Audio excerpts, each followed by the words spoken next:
O anime começa 3 anos atrás numa ilha cercada de barcos. O exército está observando o que está acontecendo e um oficial sugere ajudar. Mas o capitão lhe diz que suas armas são inúteis contra os monstros e que a única coisa que podem fazer é esperar que tudo dê certo para os caçadores. Então aparece um guerreiro atraindo as formigas para o grupo de caçadores. Elas atacam e o caçador manda eles enfrentarem elas individualmente. Os magos conjuram magia de fogo que não surtem efeito nas formigas e continuam avançando contra eles, ferindo alguns membros do grupo mortalmente. Vendo aquela cena, um dos magos fica desesperado, percebendo que eles não tinham chance alguma. O líder do grupo já estava gravemente ferido e achou que ia morrer. Mas um homem chamado Byung-gu aparece e joga a formiga para longe com um golpe, e em seguida conjura uma magia de cura muito poderosa no guerreiro, curando todos os seus ferimentos. Um grupo de formigas vermelhas tenta atacar por trás, mas um amigo do curandeiro aparece e dispara raios que matam instantaneamente as formigas. Um outro amigo muito forte surge e começa a derrotar as formigas na base da porrada. Os caçadores feridos os reconhecem como caçadores de rank S e ficam aliviados por eles estarem lá.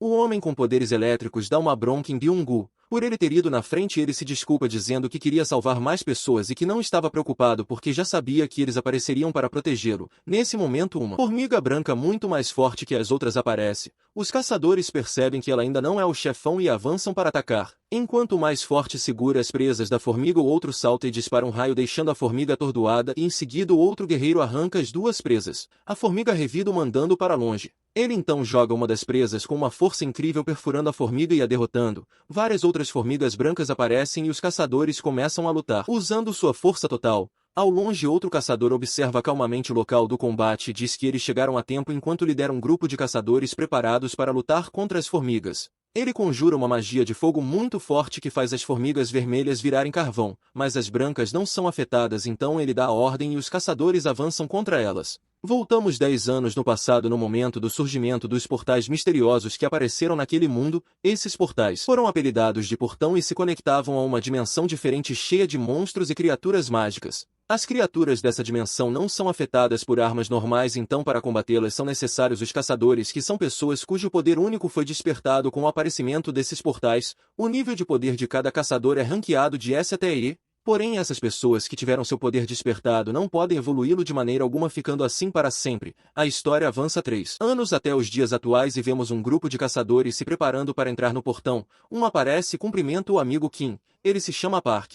Kim pergunta o porquê de Park estar ali e ele lhe diz que como sua esposa está grávida novamente, ele precisa ganhar mais dinheiro e a Dandy é a melhor maneira de fazer isso. Mas fica na dúvida se será útil por estar há muito tempo sem praticar sua função de caçador. Nisso um jovem chamado Sung Jin-woo aparece e todos o cumprimentam alegremente. Park vê aquilo e pergunta a Kim se aquele jovem é muito forte e ele diz que na verdade é o extremo oposto. Na realidade ele é tão fraco que conseguiu ser ferido gravemente em uma Dandy de rank E e que ele é chamado de o caçador mais fraco de todos os tempos. Mas que a presença dele ali naquela dungeon apenas significa que vai ser uma dungeon simples, já que não mandariam alguém como ele para uma missão difícil. Ele espera que Sung não tenha escutado, mas ele escutou tudo e concorda mentalmente. Ele sabe que não tem força alguma para enfrentar um monstro sozinho. Enquanto caminhava, sua amiga Jo-hee aparece brava com ele, perguntando por que de Sung estar machucado de novo. Ele tenta desconversar, mas ela o manda ter mais cuidado. Eles se sentam e então Sung explica que estava hospitalizado após ter se ferido numa masmorra de rank E. Jo-hee pergunta se não haviam curandeiros lá e o rapaz diz que não, porque como os outros caçadores eram de rank mais alto não havia necessidade disso. O momento de entrar na dungeon chega e um homem se apresenta como Song Shiu, se oferecendo para ser o líder do grupo.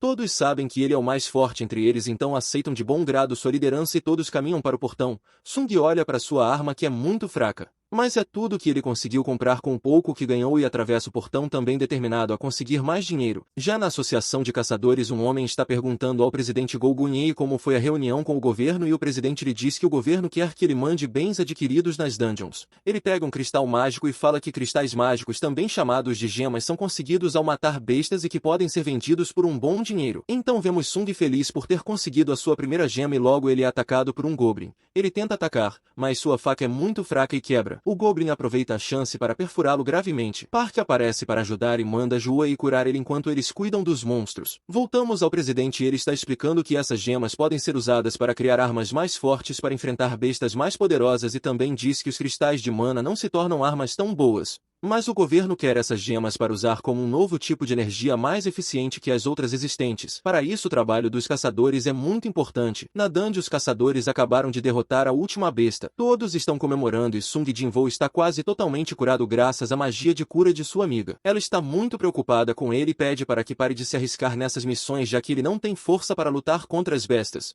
Ele se desculpa, o que a deixa ainda mais brava. Então ele observa os caçadores que estão pegando os espólios e ficam desapontados por não terem conseguido nada de muito valioso naquela dungeon. Sung olha para sua gema de rank e reflete que não vale a pena arriscar sua vida por tão pouco, então um caçador avisa a todos que encontrou um túnel que leva para uma dungeon extra desconhecida. Eles discutem sobre o quão perigoso ela é e decidem fazer uma votação para decidir se vão explorar ou não. A votação empata e só falta o voto de Sung. Ele reflete sobre o fato de ser uma dungeon rank D e ele ser um caçador rank E, mas pensa na sua mãe doente e sua irmã que precisa de dinheiro para a faculdade, então vota em ir, deixando assim a votação 7-6. Em outro lugar, várias pessoas estão fazendo o teste para avaliar o seu nível de poder e serem classificados no ranking dos caçadores. Do lado de fora, vários agentes estão recrutando os caçadores novatos para suas associações. Um deles está no telefone falando que conseguiu alguns caçadores de rank B e C.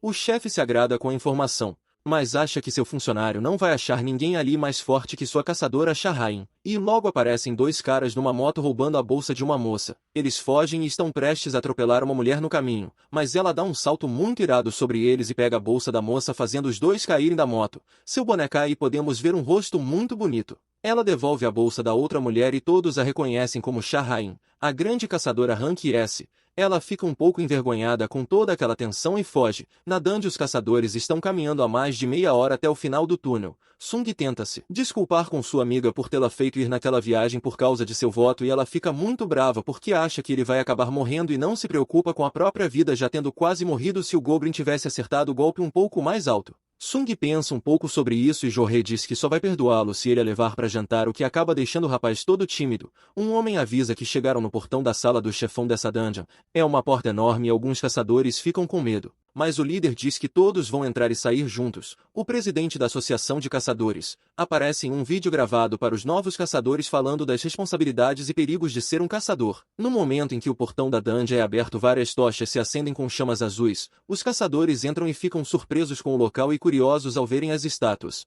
Sung fica impressionado com o tamanho da estátua no meio. Um dos caçadores encontra uma estátua segurando escrituras antigas e Sung começa a ler. Enquanto isso, Jorre fala a Sung que viu os olhos da grande estátua se mexendo, mas ele não acredita. Quando o texto acaba de ser lido, a porta se fecha. Um dos caçadores fica com raiva por eles terem ido naquela dungeon mesmo sem ele querer e tenta sair, mas quando chega na porta, uma das estátuas ataca, destruindo a parte de cima do seu corpo. Todos entram em desespero e se perguntam como vão lutar contra aquilo. Sung fica chocado porque quem acabou de morrer era um caçador rank D e ele é só um rank E, então não tem a menor chance de sobreviver àquela dungeon. Ele então, percebendo que as estátuas podem se mexer, lembra do que Jorre havia dito e olha para a estátua atrás deles. A encara e ela olha para eles de volta. Em sua mente ele tem um flashback de todas as vezes que quase morreu sendo atacado por goblins, se perdendo numa dungeon e quase morrendo de fome e sobrevivendo sem dinheiro até para comprar um sapato. Então, por ter seu instinto de sobrevivência mais desenvolvido que os outros caçadores, ele grita por puro impulso para que se abaixem e nesse exato momento a estátua dispara um laser causando um grande rastro de destruição, decepando a mão de um caçador num piscar de olhos. Sung observa a situação e se dá conta de que realmente vai acabar morrendo naquele lugar e assim acaba o primeiro episódio de Solo Leveling.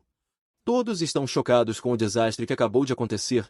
O Sr. Song manda a todos não se mexerem, pois acha que se eles se mexerem a estátua vai atacar de novo. Sung tenta falar com sua amiga, mas ela está muito abalada para entender algo. Nisso o Sr. Song vem falar com Sung e agradece por ele ter visto o movimento da estátua a tempo de salvar eles. Mas Sung lhe diz que não viu nada e que apenas pressentiu o perigo com seu sentido aranha, e então ele nota o braço do Sr. Song que fora arrancada durante o ataque da estátua. O Sr. Song pede para que ele o ajude a estancar o ferimento e diz que ia pedir a Jorre para tratar de seu ferimento. Mas como ela tem a mente muito fraca para esse tipo de situação, não vai poder fazer nada no momento e que por esse motivo ela só participa de raid de rank baixo mesmo sendo uma curandeira de rank B. Ele fala que também já participou de algumas missões de rank B, mas que aquela estátua deve ser de no mínimo rank A ou S. Sung termina de estancar o ferimento e o Sr. Sung fala sobre os mandamentos do templo de Cartenon escritos na pedra e começa a citá-los. Primeiro, adorar o Deus. Segundo, louvar o Deus. Terceiro, acreditar no Deus. E Sung pergunta se o Deus mencionado não é aquela estátua gigantesca no centro do salão. Então uma voz começa a narrar sobre o aparecimento dos portais que surgiram no mundo todo há mais de uma década e que com seu surgimento um fenômeno ocorreu despertando poderes em alguns humanos. Esses humanos despertos agora chamados de caçadores são os responsáveis por aniquilar os monstros nas dungeons e manter o mundo seguro. Porém depois que o poder de um caçador desperta ele não pode ser mudado permanecendo no seu rank para sempre. Na escola Gina, a irmã de Sung está falando com sua amiga que chegou atrasada na aula e pergunta onde ela estava. A garota diz que apenas teve que fazer uma coisa antes e pergunta a Gina se seu irmão é um caçador. Gina confirma e diz que ele sempre volta todo machucado para casa por ser de rank E. A garota reflete e acha que pode se sair melhor que ele. De volta na dungeon, o Sr. Song está pensando em sair de lá quando tudo se acalmar. Mas um homem se desespera dizendo que não vai ficar esperando a morte sentado agora que finalmente conseguiu um contrato com uma guilda grande. Ele está confiante em sua velocidade e sai correndo, mas seu corpo é pulverizado num piscar de olhos restando apenas seus pés. Alguns gritam e Sung volta a falar com o Sr. Song sobre como aquela estátua pode matá-los a qualquer momento. Mas ainda não fez isso. Nesse momento Sung se lembra dos mandamentos de Cartenon e pergunta ao Sr. Song qual era o primeiro mandamento. Ele lhe fala que é adorar o Deus. Sung entende o que isso significa e começa a se levantar mesmo com o Sr. Song o advertindo sobre o perigo. No momento em que se ergue o suficiente a estátua olha para ele e ele se abaixa novamente dizendo a todos que é para se curvar para a estátua. Os colegas acham que ele enlouqueceu. Mas ele conta que descobri que se estiverem abaixo de uma certa altura a estátua não ataca e que isso só constata o primeiro mandamento. Todos obedecem e se curvam. Ao fazer isso o rosto da estátua muda mostrando um sorriso assustador. Park se levanta e todos veem que a estátua não está mais atacando, mas ela se levanta e todos voltam a ficar desesperados. O Sr. Song pergunta a Sung se ele tem um plano. O rapaz diz não ter pensado em nada, mas fala sobre o segundo mandamento que diz louvar o Deus. Nisso um rapaz toma a frente dizendo que andou fazendo os estudos e que sabe como louvar um Deus. Então ele se ajoelha e começa a fazer uma oração achando que iria funcionar. As pessoas veem que a estátua desacelerou. Mas ela apenas esmaga o rapaz e continua andando atrás do resto. Uma garota paralisada de medo também acaba sendo esmagada e o Sr. Song manda a todos se separarem. Park está pensando em sua família e que por isso não pode morrer ali. Ele tenta buscar abrigo perto de uma estátua, mas é fatiado antes que possa notar o perigo. Sung pensa sobre o segundo mandamento e começa a olhar para as estátuas buscando alguma pista. Então ele nota as estátuas com instrumentos musicais e avisa ao grupo para irem nessas estátuas. O Sr. Song vai até uma e ela começa a tocar uma melodia. Kim chega em uma e começa a chorar a morte de seu amigo. Sung e Jorei chegam a outra estátua, mas aparentemente elas só cantam se tiver uma pessoa. Então ele deixa Jorei e sai em busca de outra estátua.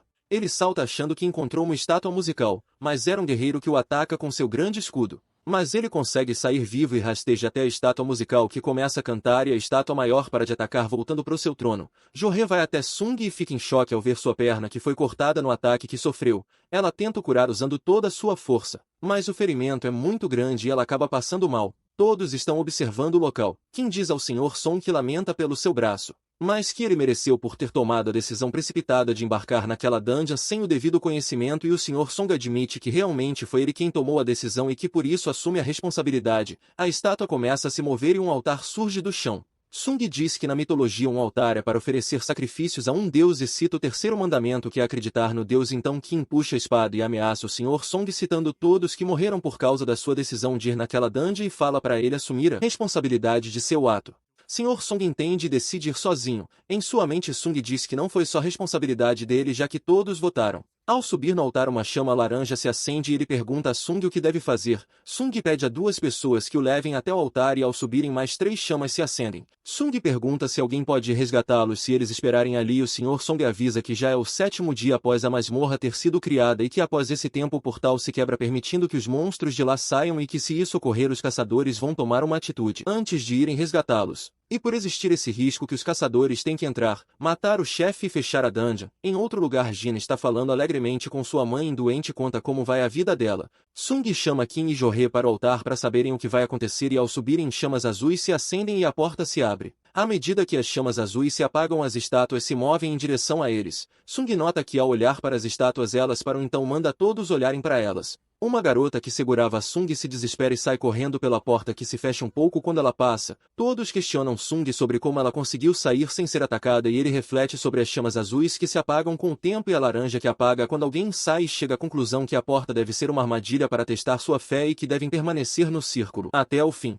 O homem que o segurava se desculpa e sai correndo. Sung então diz para o restante do grupo atordoado que as chamas azuis são um cronômetro e que quando chegar a 0 todos devem conseguir sair vivos. Mas Kim contra-argumenta dizendo que é possível que quando as chamas se apagarem eles fiquem presos e fala que nunca achou que Sung sendo mais fraco seria tão útil. E começa a chorar falando que quer ver sua família, então ele se desculpa e sai correndo. Sung fica muito frustrado com isso, mas o Sr. Song diz para que ele e Jorê saiam de lá, pois se pelo menos um ficar no altar a porta permanecerá aberta. Nesse momento Jorê cai no chão e ao tentar se levantar diz que suas pernas não estão se mexendo. Song diz que deve ter sido porque ela se esforçou demais para tentar curar Sung. Ele manda o Sr. Song pegar sua amiga e saírem de lá. Eles discutem e Sung diz que ele precisa para poder carregar a Jorê. A garota tenta argumentar, mas ele dá a ela sua gema lembrando de sua promessa de lhe pagar um jantar, o que a faz chorar, e o Sr. Song a nocauteia com um golpe antes que ela fale mais. Sung pede que ele cuide dela e eles passam pela porta. Ele aceita que vai morrer, mas não vai desistir sem lutar. Pega a espada caída do Sr. Kim e a ergue contra as estátuas que atacam sem piedade. Enquanto Sung está morrendo, ele pensa no quanto sempre se esforçou para ser o mais forte. Na sua família que ele também quer ver. Ele não quer morrer e no último momento pede por outra chance. Quando o golpe final iria atingi-lo, a última chama azul se apaga e uma mensagem aparece em sua frente anunciando um novo jogador perguntando se ele aceita. Ele confirma e o episódio se encerra. Galera, se vocês estão curtindo o anime, se inscreve aí no canal para não perderem nada dos próximos episódios.